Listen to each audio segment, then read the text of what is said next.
Film की शुरुआत में दो सोल्जर्स वर्ल्ड वॉर 2 में लड़ने के बाद अपने घर लौट रहे थे। वो एक प्लेन में सफर कर रहे थे, लेकिन जल्द ही उन्हें एहसास होता है कि यहाँ कुछ गलत है, क्योंकि उनका फ्लाइट इक्विपमेंट अचानक खराब होने लगता है। थोड़ी ही देर में कई सारे पक्षी उनकी तरफ उड़ते हुए आते हैं और प्लेन से टकरा जाते हैं। दोनों आदमियों को तुरंत पैराशूट से कूदना पड़ता है। जब एक सोल्जर आइलैंड के बीच पर लैंड करता है तो उसे जल्दी ही समझ आ जाता है कि वो अकेला नहीं है। जैसे ही वो अपने दोस्त को देखता है जो अभी भी हवा में है, वो देखता है कि एक विशाल क्रोकोडाइल पानी से बाहर आता है और दूसरे पायलट को एक ही बार में निगल जाता है। सोल्जर आइलैंड पर अकेला फंस जाता है। कई साल बाद एक कमर्शियल एयरप्लेन उसी लोकेशन से गुजरती है जहां वो हादसा हुआ था, जिसे अब बरमूडा ट्रायंगल कहा जाता है। लेकिन पैसेंजर्स बिल्कुल भी अनजान हैं कि वो किस खतरे की तरफ बढ़ रहे हैं। एक आदमी जिसका नाम हाउ है, एक सिंगल फादर, अपनी टीनेज बेटी लिन के साथ ट्रैवल कर रहा है। वो उसके नए बॉयफ्रेंड चेन से काफी नाराज है। फादर पूछता है कि दोनों कितने समय से रिलेशनशिप में हैं, लेकिन बेटी गुस्से में जवाब देती है, जिससे उसके पास कोई चारा नहीं बचता कि वो बॉयफ्रेंड से गुस्से में बात न करे। इससे पहले कि वो और बहस कर पाते, पूरा प्लेन सीवियर टर्बुलेंस में आ जाता है। पैसेंजर्स में अफरा तफरी मच जाती है जब वो ऑक्सीजन मास्क पहनने की कोशिश करते हैं। हालत और खराब हो जाती है जब पायलट्स को एहसास होता है कि उनका फ्लाइट इक्विपमेंट फेल हो रहा है, जिससे उनके पास कोई ऑप्शन नहीं बचता कि वो प्लेन को धीरे धीरे पास के आइलैंड की तरफ ले जाए। लेकिन एयरक्राफ्ट के वहां पहुंचने से पहले ही वो कई क्रीचर्स को अपनी तरफ आते हुए देखते हैं, जो टरबाइन से टकराते हैं और प्लेन को भारी नुकसान पहुंचाते हैं। इसके कारण प्लेन तेजी से समुद्र की तरफ गिरने लगता है, जबकि पायलट्स हाथ पैर मारते हुए कंट्रोल में रखने की कोशिश करते हैं। एयरक्राफ्ट के साइड में एक बड़ा सा कट हो जाता है और प्रेशर डिफरेंस की वजह से लोग बाहर खींचे जाने लगते हैं। हाउ अपनी बेटी की सीट की तरफ पहुंचने की कोशिश करता है और आखिरकार एक सीट को पकड़कर खुद को संभाल लेता है। प्लेन पानी में क्रैश हो जाता है, टुकड़ों में टूट जाता है और सभी लोग बेहोश हो जाते हैं। जब हाउ को होश आता है तो वो जल्दी से अपनी बेटी को बचाता है और उसे लैंड पर ले आता है, जहां उन्हें एहसास होता है कि सिर्फ कुछ ही लोग जिंदा बच पाए हैं। पैसेंजर्स को जल्द ही पता चलता है कि वो आइलैंड पर फंस चुके हैं, जिससे उनके पास कोई चारा नहीं बचता कि वो जितने रिसोर्सेज मिल सकें उन्हें इकट्ठा करें। उन्हें जल्द ही एहसास होता है कि पीने का पानी बहुत कम है और उनके फोन्स में कोई सिग्नल नहीं आ रहा। ये समझकर कि वो बीच पर ज्यादा देर तक नहीं टिक पाएंगे, हाउ जंगल की तरफ रिसोर्सेज ढूंढने निकलने का फैसला करता है। वो जंगल में चेन, उसकी बेटी के बॉयफ्रेंड और एक और सर्वाइवर के साथ आगे बढ़ता है। वो ज्यादा दूर नहीं जाते कि उन्हें एक छोटा सा पुराना केबिन दिखाई देता है। अंदर उन्हें वेपन्स और एम्यूनिशन मिलते हैं, लेकिन सबसे जरूरी बात, उन्हें एक नोटबुक मिलती है जो वर्ल्ड वॉर 2 के सर्वाइविंग सोल्जर की लगती है। खुशकिस्मती से जो सर्वाइवर उनके साथ आया है वो एक इंग्लिश स्पीकिंग प्रोफेसर है, जो डायरी पढ़कर जल्दी से समझ जाता है कि आइलैंड जायंट मॉन्स्टर्स से भरा हुआ है। वो तुरंत बीच पर वापस आते हैं। दूसरी तरफ एक सर्वाइवर जिसका नाम फेंग है, एक औरत से सिर्फ एक बॉटल पानी को लेकर लड़ाई शुरू कर देता है। खुशकिस्मती से उसकी ये गंदी हरकत जल्द ही एक और सर्वाइवर ली के द्वारा रोकी जाती है, जो उसे एक पंच मारता है। लड़ाई पानी में जारी रहती है और एक फ्लाइट अटेंडेंट बीच बचाव करने की कोशिश करती है, जबकि कोई और मदद के लिए आगे नहीं आता। ली की प्रेग्नेंट वाइफ जिया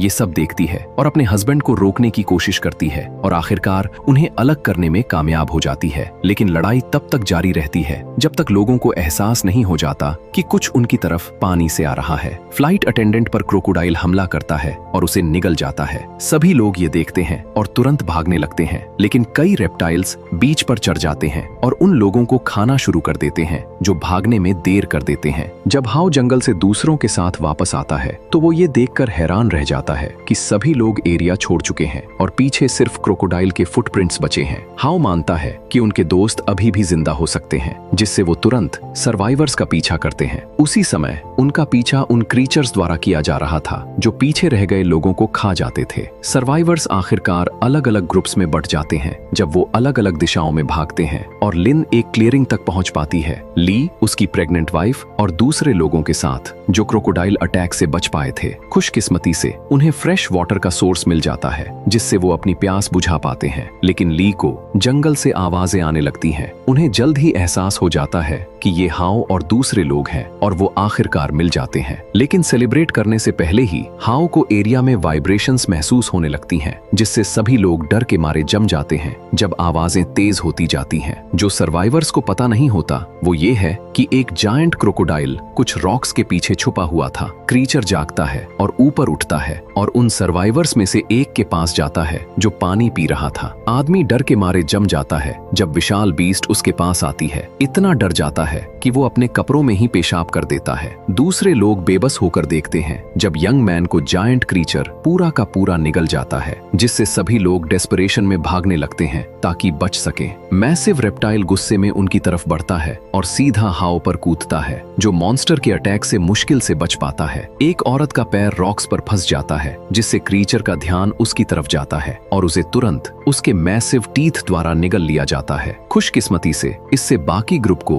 क्रीचर की नजर से थोड़ी देर के लिए बचने का मौका मिल जाता है। हाउ सर्वाइवर्स को उस छोटे कैबिन तक ले जाता है जो उन्हें पहले मिला था। वो सजेस्ट करता है कि उन्हें रात के लिए वहीं कैंप करना चाहिए क्योंकि ये ज्यादा सेफ लगता है, क्योंकि सोल्जर जिसने ये बनाया था लगता है कि वो काफी समय तक यहाँ रहा होगा। फिर वो चेन को बताता है कि उन्हें पेरीमीटर को होस्टाइल क्रीचर से बचाना होगा। अगली सुबह जब सभी लोग अभी भी सो रहे होते हैं, हाउ ग्रुप के लिए कुछ फ्रूट्स इकट्ठा करने निकलता है ताकि जब उसकी बेटी जागे तो उसके पास खाने को कुछ हो। इसी दौरान कहीं और फैंग एक औरत लिक्वी के साथ बच पाता है, लेकिन वो मॉन्स्टर का शिकार बनने से ज्यादा फेमस होने की फिक्र में लगती है। लड़की जल्द ही अपनी बेवकूफी से डेडवेट साबित हो जाती है जब वो फुलिशली एक विस्कस लिक्विड में पूरी तरह कवर हो जाती है। वो फैंग से मांगती है कि वो उसे साफ करने में मदद करे, लेकिन इनडिफरेंट आदमी प्रेफर करता है कि वो वैसे ही रहे। जो इन दोनों फूल्स को पता नहीं वो ये है कि वो लिक्विड एक्चुअली जायंट स्पाइडर के एग्स है। उसी समय लिन आखिरकार जागती है और उसे एहसास होता है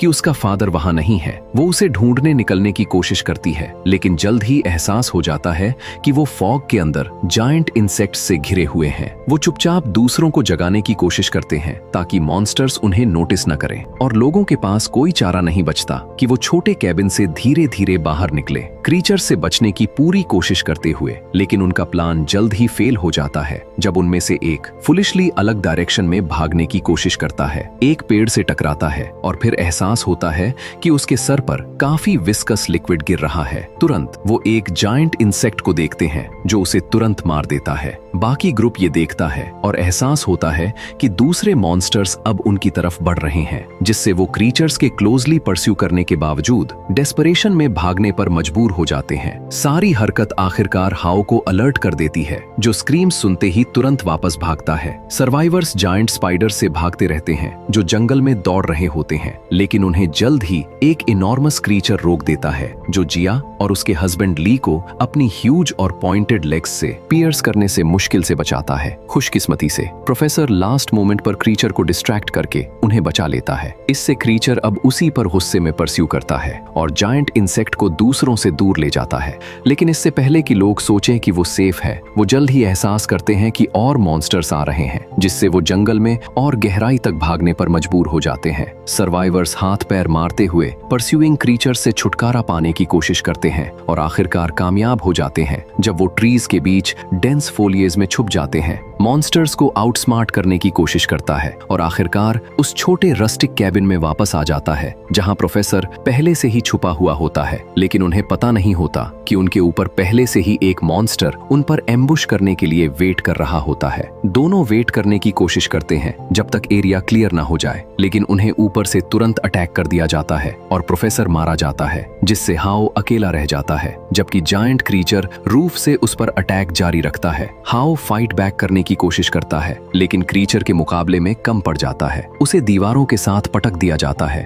और मॉन्स्टर जल्दी से उसे वापस अंदर खींचने की कोशिश करता है। खुशकिस्मती से हाओ खुद को आजाद कर लेता है और दूर जाकर वो क्रीचर पर एक ग्रेनेड फेंकता है, जिससे वो टुकड़ों में उड़ जाता है। इसी दौरान जो सर्वाइवर्स दूसरे क्रीचर्स से बच पाए थे वो एक छोटा सा स्ट्रीम क्रॉस करने की कोशिश करते हैं, लेकिन दूसरी तरफ पहुंचने से पहले ही उन पर एक क्रोकोडाइल हमला कर देता है, जिससे वो डर के मारे सुन्न रह जाते हैं। चेन एनिमल पर अटैक करने की कोशिश करता है, लेकिन लगता है कि वो चलना भूल गया है और क्लमसिली गिर जाता है, जिससे क्रीचर को उसे निगलने का परफेक्ट मौका मिल जाता है। लेकिन उसके लिए खुशकिस्मती से हाओ बिल्कुल टाइम पर पहुंच जाता है और उसे बचा लेता है। क्रोकोडाइल अपना ध्यान हाओ की तरफ करता है, लेकिन वो अटैक से बच जाता है, जिससे एनिमल पीछे हट जाता है। हाओ दूसरों की तरफ जाता है और अपनी बेटी से मिलता है, वादा करता है कि सब ठीक हो जाएगा। इसी समय लिक्वी, जो स्पाइडर लिक्विड में कवर हो गई थी, आखिरकार फांग के साथ एक वाटर सोर्स ढूंढ लेती है। वो जल्दी से अपनी प्यास बुझाते हैं और फिर वो खुद को धोने लगती है, जब अचानक उसे एहसास होता है कि पानी में कुछ है। लेकिन औरत के बाहर निकलने से पहले ही उसे फांग तुरंत पकड़ लेता है, जो लेक में उसके साथ कुछ और करना चाहता है। लेकिन लड़की तुरंत उसे रिजेक्ट कर देती है